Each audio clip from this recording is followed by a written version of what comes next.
Projeto Damas de Ferro. Que bom que você está aqui no nosso canal. Mais uma história fantástica. E hoje veio conversar comigo a querida Lailane, moradora aqui de São Paulo, essa jovem linda, fantástica, que vem compartilhar com a gente um pouco da sua história.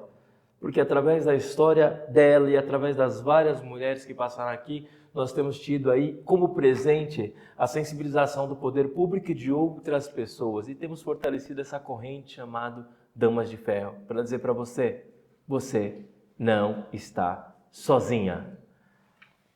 Oi, Lailane. Olá! Falei direitinho, né? Oi, Lailane, tudo bem? Tudo bem? Me conte uma coisa, Lailane, quantos anos morando aqui em São Paulo? Chegou aqui quando? Eu cheguei aos 2 aninhos, com 2 aninhos de idade, nasci na Bahia, natural lá de Feira de Santana, e desde então conheço só São Paulo. E sempre morou no Jardim Peri? Sempre. Morou no Jardim Peri. Sempre no Jardim Peri. Você veio com os pais? Sim. Morou a vida toda com os pais? Com os dois, pai e mamãe? Exato. E os meus irmãos, né? E com os irmãos. Vocês eram quantos? Em 4. E a casa era grande, pequena? Era pequena. E pequeno quanto? Cabia? Como era? Porque o Jardim Peri, você morava nas ocupações ou você morava na parte nobre? Nas ocupações. Ah! Nós viemos, eu criança aos 2 anos, um irmão com 1 aninho, né? Nós que somos 2 mais velhos, nascemos na Bahia. Os outros 2 nasceram aqui. Meu pai veio para trabalhar, alugou uma casa, sempre moramos de aluguel. Depois nós fomos morar um movimento de terreno, invasão, né? Invadido. E nós fomos morar lá num barraco de madeira, ficamos lá por muitos anos. E depois meu pai saiu, voltamos para o aluguel e foi indo, né? Essa grande luta que não é só minha, mas como a de muitos, né? Por moradia. Claro, então você veio e tal. E me diga uma coisa, nessa sua caminhada toda, 2 momentos de muita alegria que você viveu. 2 momentos de muita alegria. Bom, a infância sempre é alegre, né? Não sei. Podemos passar assim, não são todas, nem toda a infância das pessoas são alegres, mas a minha foi, né? Com toda a dificuldade e a alegria, o meu filho, né? Seu filho? Sim. Como chama seu filho? Quantos anos ele tem? Cauê tem 11 anos. E você é casada? Não, eu sou separada. Vítima de violência doméstica, tem 2 anos e 8 meses que eu me separei. 2 anos e 8 meses que você se Exato. separou. E vocês ficaram juntos por quanto tempo? 17 anos. 17 anos. E você sempre foi apaixonada desde o início? Não, veja bem, como eu tinha essa vida mais financeiramente difícil, aos 17 anos eu conheci o pai do meu filho, somos da mesma idade. E ele já vinha de uma outra realidade, ele já trabalhava desde os 12, ele tinha uma estabilidade melhor, a família dele. E o que eu quero relatar é que a violência ela começa bem sutil. Então é um presente, é uma viagem que eu não tinha condições de fazer, morando com os meus pais, era muitos lugares que a gente ia passear. Então aquilo me encantou. De certa forma, uma menina ainda menor de idade. E ali começou, sabe? Porque eu não conseguia enxergar o que é cuidado, diferenciar o que é um cuidado do que aquela pessoa tá te... Aliciamento. Exatamente. Ali já tinha todo um projeto de aliciamento. de possessividade. Ótimo. Entende? Então, nós precisamos, nós mulheres assim, quem já passou, quem está entrando ou quem está na violência agora, se atentar aos sinais. Isso é importante, porque muitas nem sabem que estão na violência. Não sabem. Não é isso? Entendimento, E eu passei a ter essa ideia de tanto ouvir as meninas aqui. Como é que ela começa? Para a pessoa que está nos assistindo lá em casa, perceber que já há sinais de violência, mesmo que ela acha que não. Como é que começou com você? Ela começa psicologicamente. E como é que é Ela isso? começa te tirando do socializar-se. Ah, te afastando das pessoas. Exatamente. Ela começa assim, mas é que esse emprego, você fica muito lá. Eu trabalhava no shopping, né? Eu era vendedora. Você não consegue viajar. Você não consegue Você não passear. consegue passear. Por que você não vai trabalhar com minha tia, que é de segunda a sexta-feira? E eu consigo também, né? Entende? Ah, Só que você lá no seu... naquela imaturidade no seu inconsciente, realmente é melhor trabalhar de segunda a sexta-feira. O cara é bom no argumento. Exatamente. E aí você vai. Aí depois, mas é que essas suas amigas, olha, elas não vai te levar a lugar nenhum. São pessoas que estão no nível de baixo. Mas para que você vai ficar andando com essas pessoas? Aí já te tira da socialização. Mas aquela igreja, olha, essa igreja só tem gente assim. Mas você tem que procurar outra igreja. Olha, é por isso que eu prefiro servir a Deus dentro de casa. Boa. Então, ali vai começando, sabe? Você não se dá conta. Quando você vai ver, se dá conta, você está presa a ele, à família dele, ao mundinho dele. Ao universo dele. Sim. É um outro tipo de prisão. Exatamente. E que a gente acaba, não é, dentro desse jogo de, como é que eu diria, de chaveco, né? Conversa, e todo argumento que você me falou aqui são extremamente plausíveis. Se eu fosse mulher, já faz sentido, porque, né? E aí a menina não percebe. E depois, qual é o próximo passo? O próximo passo, no meu caso, foi o mundo dos vícios que ele entrou, né? Então, ele vem de um histórico aí que não foi criado com o pai, tinha uma grande mágoa, um grande vazio, e ele foi para o mundo das drogas. Tá. E de alcoolismo também. Uhum. Então, no começo, você, como eu não o conhecia assim, você acredita que a pessoa vai voltar a ser o que você conheceu. Tá. Entendi. Então, durante o caminho, você percebe que aquele menino, trabalhador, papapá, também é um usuário de droga. Sim, um tempo depois. Não era. Porque senão você não, né? Exatamente. Não, quando você conhece, não é nada, mas você vai pegar, poxa, agora... Aí você identifica que é. Quando identifica que é, como é que é? O que acontece lá? Você passa a acreditar que ele, se eu entendi, que ele vai voltar a ser o que você idealizou no começo. O que eu conheci. Que eu conheci. Puta, ele vai voltar a ser aquilo que eu idealizei. Não, é uma fase, eu vou apoiar, então ele vai voltar a ser o que ele era antes, e eu não conhecia assim. E você começa a acreditar nisso. Você começa a ter a esperança que não, isso daqui eu vou apoiar e ele vai sair disso. Ou seja, meninas... Seu valor está acima disso tudo. Eu acho que naquele momento o cara tem que fazer uma escolha, né? Exato.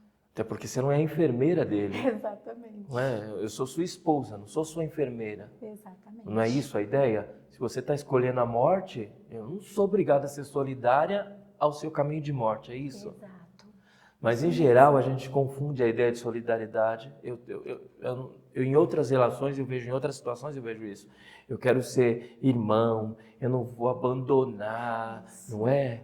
Eu estou junto, eu sou uma pessoa parceira, dá a mão que eu vou junto. Aí quando você vê, você já está todo mundo lá no meio do mar e... Todo mundo no fundo do poço. E todo mundo no fundo do poço. Exatamente. Então, o que acontece? Aí da violência psicológica e entra aquele círculo, e aí você já está lá presa, e aí você pensa, não, mas aqui pelo menos eu tenho uma estabilidade financeira, eu vou ter que voltar para a casa dos meus pais com um filho, como é que vai ser? Não vai dar certo. E o emprego era vinculado à família dele. Nossa. Então, você entende no que você se mete, no que você está presa. E aí é quando entrou a violência física. Terceira fase. Terceira fase é a violência física. Então, a primeira é um aperto no braço. Pode apertar, é forte. Pode apertar, é forte. É uma pegada. Eu estou falando, não sei o quê.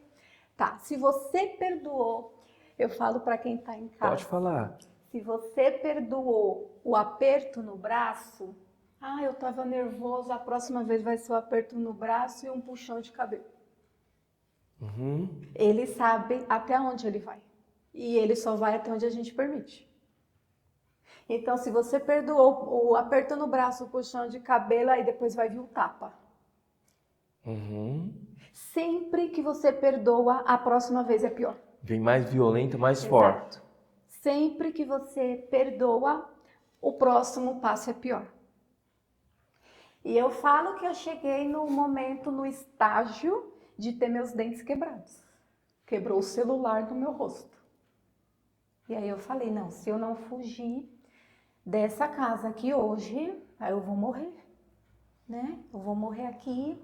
Então foi quando eu passei por diversos espancamentos, foram muitas agressões. E quando eu entendi que o meu filho, mas eu tenho que conviver com o pai da criança, esse é o pai? Eu entendi que o meu filho estava sofrendo, eu falei, não. Às vezes a felicidade está só entre a mãe e o filho. A mãe e os filhos. Não foi essa, velho. Deus não morreu numa cruz para nós passar por isso. Passarmos por isso. Concordo. E quando nós viemos falar do poder público, da igreja, tudo, as pessoas que ajudam, precisa tomar a decisão. Porque quando você parte para o poder público, para a delegacia, para a casa da mulher, você tem que estar decidida. Porque só quando você estiver decidida é que o negócio vai para frente e vai dar andamento. Porque quantas vão e voltam atrás? Vai da queixa do marido, do companheiro e continua morando. Então fica difícil de dar credibilidade quando é esse tipo de situação. Mas quando eu falei, eu quero sair, eu não quero mais, acabou, eu tive todo o apoio que eu precisava. Então, quando o que você está me dizendo aqui é algo importante. Que na sua realidade, a mulher que se posiciona de fato e vai para cima, e o seu gatilho, se eu entendi, é amor ao meu filho. Amor ao meu filho. Olha, eu não sou mãe, eu sou só pai. Olha como só pai. E o que eu tenho é suficiente para destruir esse prédio inteiro. Amor à filha, no meu caso é filha. Esse amor pode ser o gatilho que você que está assistindo precisa para ter coragem para dar o próximo passo. E aqui com a Lailane, nós estamos aqui para te dizer que se você quiser dar esse passo, você não estará sozinha. É isso? É isso. Se essa pessoa do outro lado quiser dar o passo, você apoia e você vai estar junto com ela? Sim, com certeza. Até porque para haver uma mudança, precisa ter uma atitude. Porque se enquanto você não tiver atitude, você vai ficar lá. Você vai ficar na mesma... Você vai ficar na mesma. Vai passar 1 ano, 10, 20, 30, você vai ficar naquela situação. E as crianças sofrendo por isso. Exatamente. Então foi quando eu tomei a decisão e peguei na mão do meu filho depois de uma noite de espancamento, onde ele falou, se você gritar, vai morrer todo mundo aqui hoje, o menino, a minha mãe. E eu fiquei apanhando calada e falei, Senhor, se eu me salvar dessa de hoje, aqui eu não fico mais. Peguei na mão do meu filho de apenas 9 anos os documentos e fugi. E fugiu para onde? A roupa do corpo. Eu fui para a delegacia da mulher. Aí quando chegou lá, só com a roupa do corpo, pegou na mão do filho, foi... E aí nós fomos para os próximos passos, fiz o boletim de ocorrência, foi pedida a medida protetiva e de lá eu saí para um abrigo, né, de total sigilo, bem sigiloso. Tem isso. Tem, para quem não sabe. Pode falar. Eu andei antes de fugir também, nos últimos meses que eu fiquei em casa, eu comecei a pesquisar. Se tinha um apoio, o que tinha, se tinha abrigo. Pessoas que não têm casa, vai fugir para onde? Se for para a casa dos parentes, o cara vai atrás. Sim. E aí não vai ter paz. Ninguém, nem a família, nem ninguém. Vira um verdadeiro inferno. E eu queria sumir, para que ninguém me achasse. Então eu saí com a roupa do corpo, sem dinheiro, pedindo carona. No ônibus, cheguei à delegacia, da delegacia eu cheguei por volta das 5h30 sem comer nada e saí da delegacia diretamente para o abrigo às 11h30 da noite sem comer nada, eu e o meu filho. Chegamos no abrigo, tem todo o acolhimento, são 6 refeições diárias, roupas, toda a vestimenta que você, meu filho, precisei, higiene, tudo eu recebi. No abrigo, era em tempos de pandemia, tivemos que ficar isolados por uns dias, e eu só saí desse abrigo porque o meu filho não se adaptou à alimentação. Então eu fiquei com medo dele ficar doente. Foi quando eu saí e fui na igreja Paróquia Nossa Senhora da Penha, o Padre Juarez, que me ajudou muito. E ele me deu todo o suporte. Eu falei, eu preciso que alugue uma casa para mim, para o meu filho, até eu dar entrada nos meus documentos para receber o primeiro auxílio aluguel. E ele me ajudou muito, a igreja. Eu tomei essa decisão de morar sozinha, até porque eu tenho um irmão com problema de alcoolismo que mora com os meus pais. Então eu não podia tirar o meu filho do pai para conviver com um tio, um parente. E aí foi ali que eu segui a vida. Eu decidi fazer uma faculdade. Eu não tinha dinheiro para nada. Eu peguei um notebook doado da igreja e comecei. Outra coisa, se você quer mudança, se você quer começar, comece hoje. Não começa, quando meu filho crescer, depois, não. Começa hoje. Eu já fazia anos que eu não pegava um livro e eu comecei hoje. Muitas vezes eu chorei, achei que eu não ia conseguir e eu já estou no 4º semestre. Que bom, meu amor. E o que você está estudando? Eu faço pedagogia. E não sabia que ela tinha uma porta aberta aí para o poder público, né? Sim. Que foi quando eu descobri e gostei. Eu gostei, porque quando eu fui para o abrigo, eu entendi que tudo passa pela política. As leis, as legislações, os direitos do cidadão. Tudo. Eu não gosto de política, não quero nem saber, mas tudo passa pela política. Tudo que cada projeto aprovado, tudo passa pela política. E quando a gente fica ausente, eles fazem política para eles. Exatamente. Então, e não fazem para eles, né, ser presente. Estar em prol do povo, o povo que precisa. E eu dei entrada no programa habitacional, que é um sonho de muita gente. Eu falo, você cuidar de um filho sozinha, às vezes é o pai que cuida. Quem cuida sabe quanto é difícil. Você tem que trabalhar, você tem que cuidar, você tem que ir na reunião da escola, você tem que levar ao médico, você tem que acompanhar a lição, você tem que cozinhar. E eu tenho que estudar. E Deus nos capacita. Sim. Então, é um projeto habitacional, todos os projetos que dão aí esse apoio para a mulher, para quem cuida da criança. Então, são projetos muito válidos, sabe? Só quem precisou dessas coisas, desses projetos, é quem sabe. A Laiane foi contemplada por o maior programa de moradia da história de São Paulo, que chama Pode Entrar. Eu também venho de igreja, né, cristã, sou católico, e durante a vida toda a gente tentou fazer projetos sociais, a gente sempre fez projetos sociais com todas as classes, desde juventude, família, etc. Até que quando eu me aproximei do poder público, eu percebi o impacto que era a habitação. Sem casa, esquece, não dá para ter vida plena, não dá por conta de tudo isso que você falou. E eu tive a sorte de participar da elaboração desse programa chamado Pode Entrar. Hoje, todas as mulheres que passam por esse projeto, que a gente chamou de Damas de Ferro, são imediatamente encaminhadas e direcionadas para os programas de moradia em São Paulo. Porque a nossa lógica é o seguinte, se eu não puder fazer nada por você e arrumar a sua casa, mano, tá tudo bem, entendeu? Sabe, se eu não conseguir fazer nada, mas arrumar uma casa para você, ainda que a ingratidão paire, eu já mudei a vida. Eu já mudei a vida daquela mulher com, eu não consigo resolver o problema do marido, eu não consigo resolver o problema do desemprego. Arrumou uma casa, arrumou, pronto. Eu já dei minha contribuição. Então, todas as mulheres que participam estão no programa. A Laiane é uma das que está na modalidade carta de crédito. O que significa o quê? Puta ideia. Para tirar a menina da situação de violência que ela está, ela precisa ter condição de sair da casa. Então, pode entrar, traz uma modalidade chamada carta de crédito. E a carta de crédito lhe permite escolher qual o melhor lugar e região para morar, E você, por quê? Por causa dessa situação. Ela não vai morar perto do cara que tirou boa parte da vida dela, né, Laiane? Exato. Então, hoje nós acompanhamos o caso da Laiane e de outras várias que estão em São Paulo para dizer para vocês não estão sozinhas.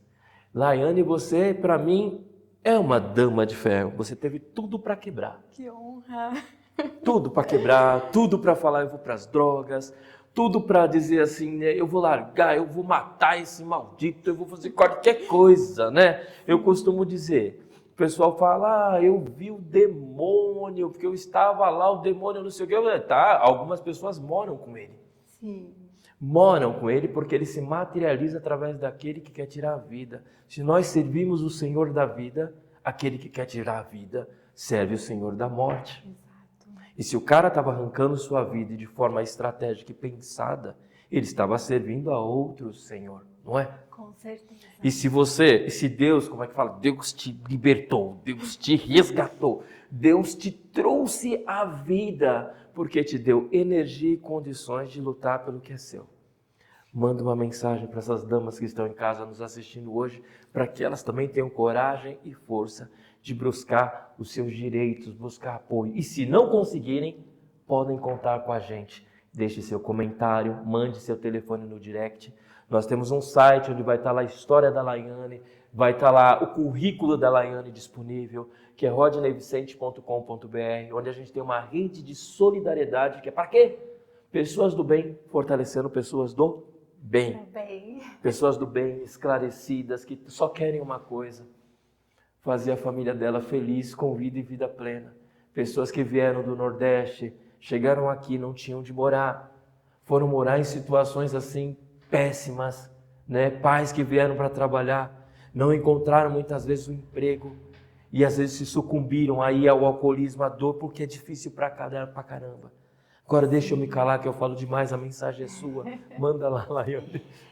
O que eu quero dizer é que um dia eu já estive assim como você pode estar hoje, sem esperança, sem saber para onde correr, achando que não vai dar certo, até porque as pessoas dizem isso para você. Você não vai conseguir, você vai passar fome com o seu filho. E eu sempre tive isso, se eu for para debaixo da ponte, o meu filho vai comigo. Com certeza.